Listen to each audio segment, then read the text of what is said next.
Okay, so when you first get to your campsite, you've got the RV parked. This is before you even get anything set up outside. All right, so one of the first things you're going to want to do is you're going to want to ensure that the coach is in park, which it is right here. And then, like on a standard automobile, you'll want to set your parking brake. Parking brake light comes on here. And then you're going to want to go over here to your jack controls. Hit on. Green light comes on. Okay. You'll start by pressing this top button here. It says front jacks. You'll hear a noise like a motor running. The front jacks are going down. Red light comes on. Means that they're in motion. And then rear jacks. You'll feel the coach move when these hit the ground.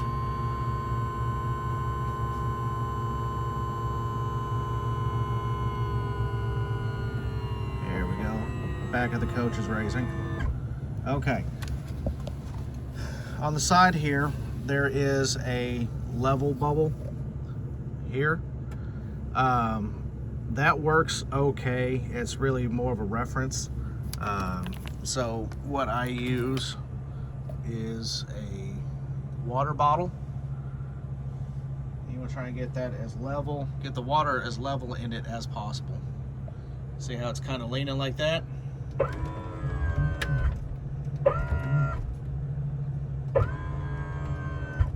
There we go. And it's fairly level. Going back here to the back of the coach, just above the door is this cabinet here. You have your slide room control. Okay. To make these slide here go out, you'll press the out. You'll press the switch to out. And if for some reason the slide stops mid-travel, check around it, make sure that it's not hitting anything, and you give it a couple bumps, and that helps seat it up against the seal. Okay, so your jacks are down, your slide is out.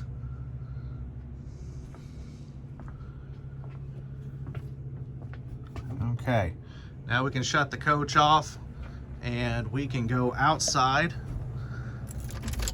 and start setting everything up.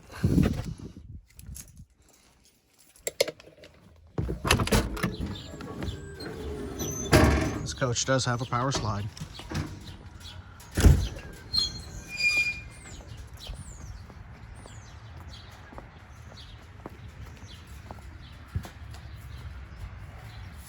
Okay, this is your connection for your power cord. Set that right there, obviously.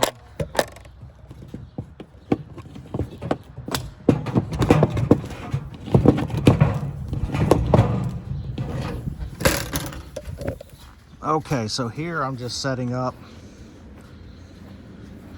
just hooking into the side of the house.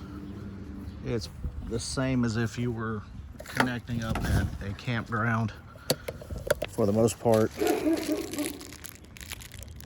we go.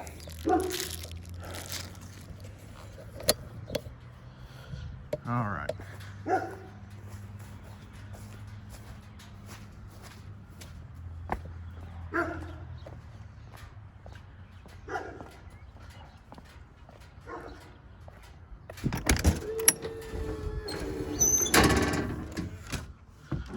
All right, so we have the coach now running off of what they call shore power, or power at the plug-in. The microwave works just like your standard household microwave. You got a freezer and refrigerator here.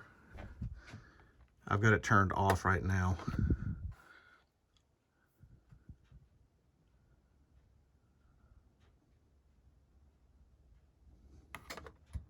Here we go. Come on. Here we go. All right, so we now have the refrigerator running. Normally, this would actually just stay on. Okay. Coming to mid-coach, we have the thermostat and HVAC controls. It's really simple. As you can see right now, these are in the off position. The way this is set up is backwards from the way it's actually set up on the coach. So we have, you see we have our heat and then we have our air conditioning. So this will control the front AC units and this one controls the rear AC. The way you can easily remember is that the furnace is underneath that cabinet there. So this is your front, this is your back.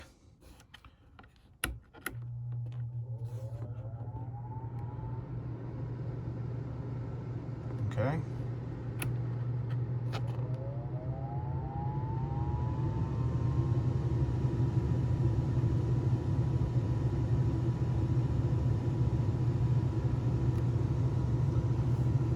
And then just like in your house, you will set these to the temperature that you want.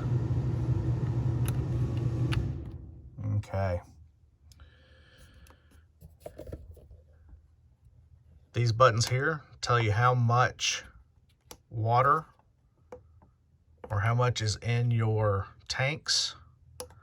This is how much propane you have, your LPG, your liquid propane gas.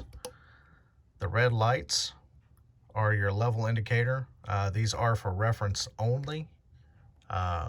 If you're getting to 3/4 on your black and gray tanks, I would say that you're getting pretty close to, you're actually just about full. This is how much charge is on the main batteries, or what they call the chassis battery.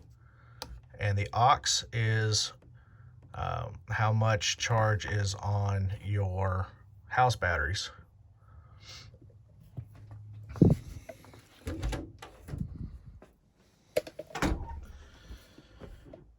Bathroom fixtures work the same way as the fixtures in your house. The only thing that's really different is the way the toilet flushes. This is the flush on the toilet.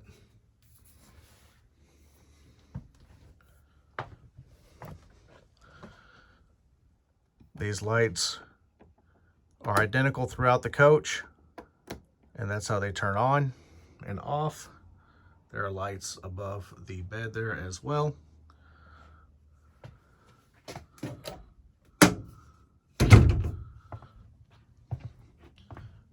And then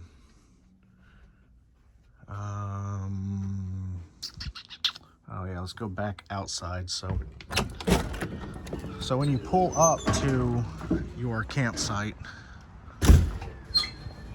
and you go to hook up power, this is a 30 amp coach.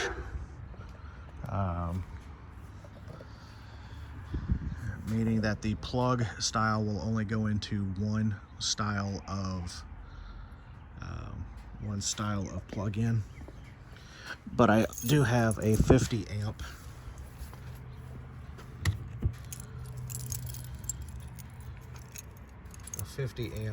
adapter.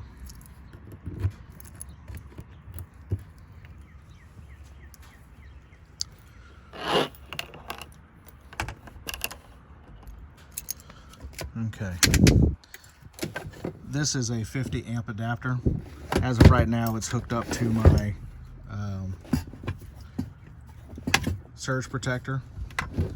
When you're at a campground and you're plugged in, that must be used. If there is a surge in the electrical system at the campground and the unit is damaged, that is on the renter. That will not be on the owner.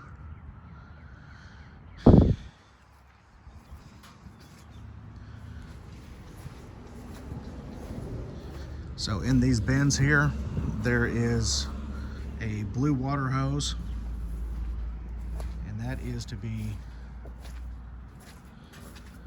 connected here. This is for your external water, your city water hookup. There is a pressure regulator already on it. Also in that bin where the water hose is, there's also a sewer hose. You'll take this cap off, hook the sewer hose up to it, take this cap off here, hook the sewer hose up to it, and then go, the other end will hook up to either the dump station, or if you're at a campground with sewage hookups there at the site, it'll go into there. This is what you use to dump your black tank, and this one here is your gray tank. Always dump the black tank first and then your gray tank. The gray water is what washes the hose and the valves out from the black tank.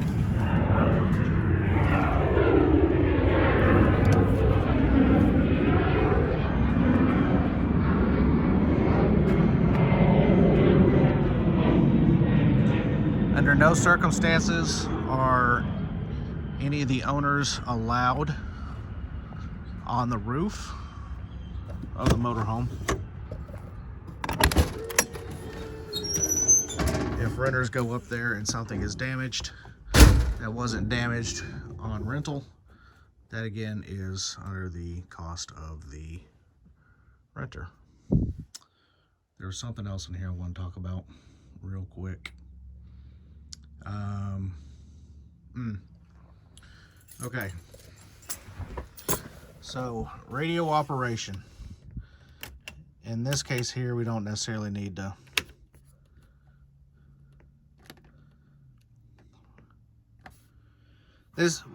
turning this switch on here just operates the radio while the coach isn't running. Or use our online app. Also, so it does connect to Bluetooth, so you can do that. And then of course your volume here works just like a standard radio in a car. This switch is for your generator. You just press down on this until it starts to run. Now you do not need to use your generator unless you are boondocking or wanting to run any of the electrical outlets on the coach while driving. While you're underway, the refrigerator and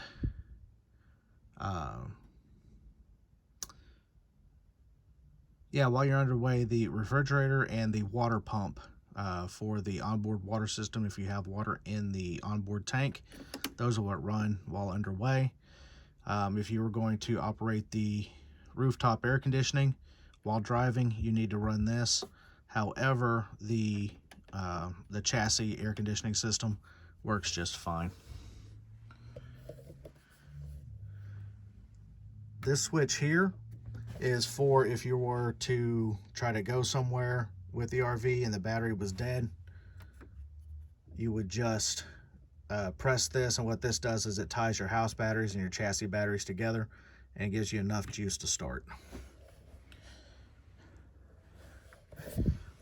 Air conditioning controls, they work the same as they do in your car. This coach is equipped with cruise control, and again, it works the same way it does in your car. TV works the same way as it does in your house. There is a remote on board. This is a smart TV, so it will connect to your hotspot if that's something you're interested in. Let's see here. I think that's really about it. We'll talk about the stove here real quick. So the stove here, it is a propane stove, runs off the propane tank up front. If it's something that you want to use, feel free to. I will warn you though, it does get very hot in here with that stove going, or with the oven going. Well, actually, with the stove going, it gets very hot. The oven, it's the same way. As of right now, we've just used it for storage. Max Air fan.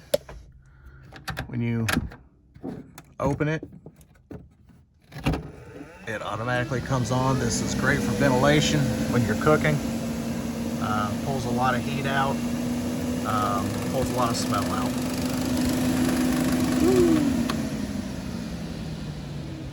Fan control, speed control there. So, another thing that we have, this is a propane alarm. So if you have a propane leak, that will start to go. Also, it's carbon monoxide as well, I believe. Yeah, carbon monoxide too. Fire smoke detectors. I'm sorry, smoke detectors. One here, one back there in the back. That's really all there is to operating this coach. So yeah, just to give you an idea of what's going on.